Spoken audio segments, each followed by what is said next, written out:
Hello again, everybody. So it's me, and since I saw you last, I had a shave and put on a bright green shirt and went to sit somewhere else. Hooray! So now, many of you have already sent your usernames, which is fantastic. Thank you for being so prompt.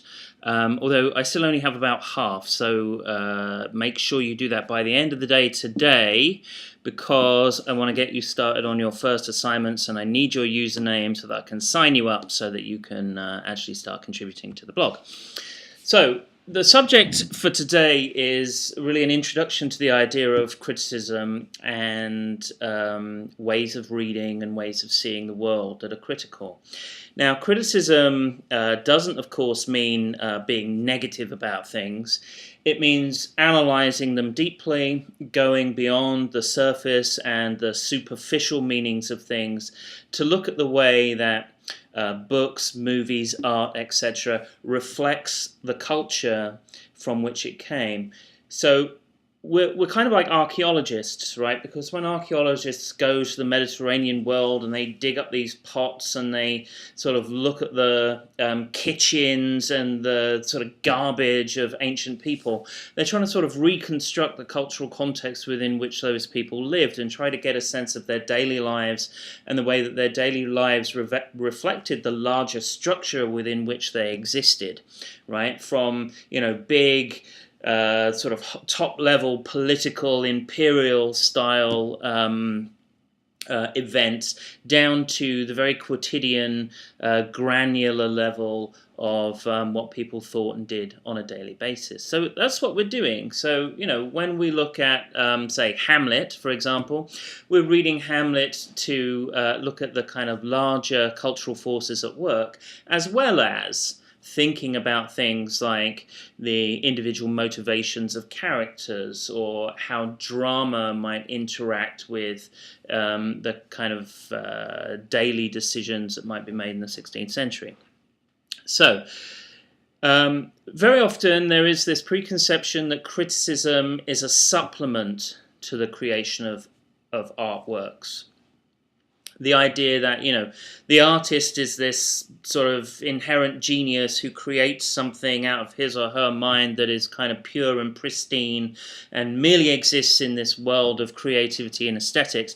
And then the critic, in his dirty raincoat sort of shuffles along and then says something slightly snotty about it, and everyone feels depressed and by no means as elevated by art as they had previously been. But this is not true, right? There is no art without criticism.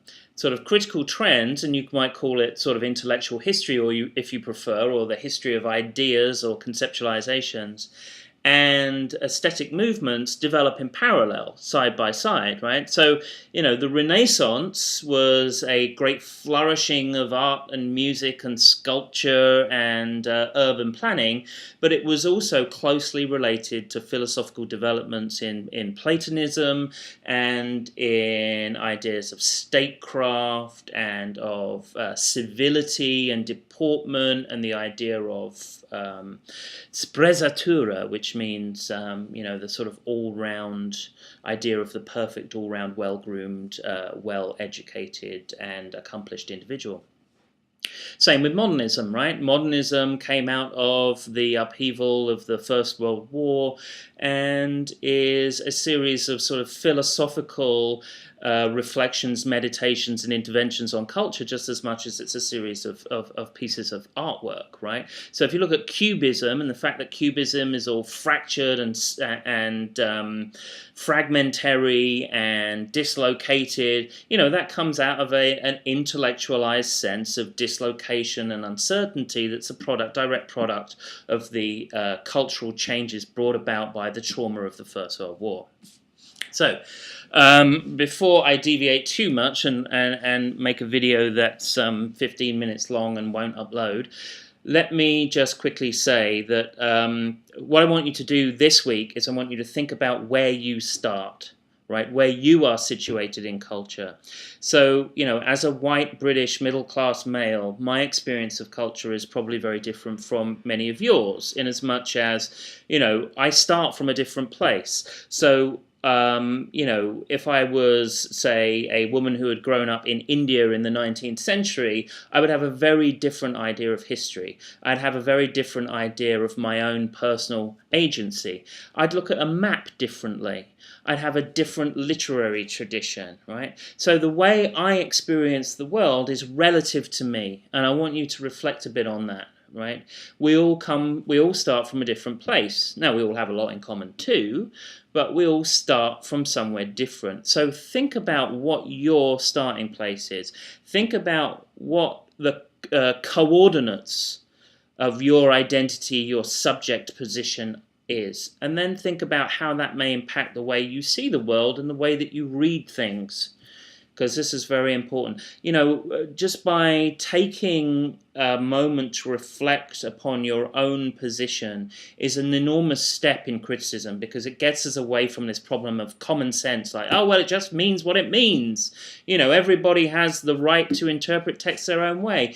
Not really. I mean, you don't have the right to interpret the law in your own way. You have to use the law, you have to build a case and present evidence and make sure your argument has substance and is grounded in something rational. And criticism is exactly the same. In fact, the relationship between arguing a case in a law of court and writing a critical essay is in fact really similar, and this is why good literary critics often make good lawyers and vice versa. So the first thing I want you to do is think about your context, think about where you start, and then as we move forward in this class, we'll then begin to develop some particular methodological tools that you can add to that, lenses through which we can begin to read texts and see the ways in which, depending on how we come to them, they show us different things, right? This is the wonderful thing about literary criticism. Texts are essentially open objects. They're not foreclosed. And the more perspectives we apply to them, the more they will show us.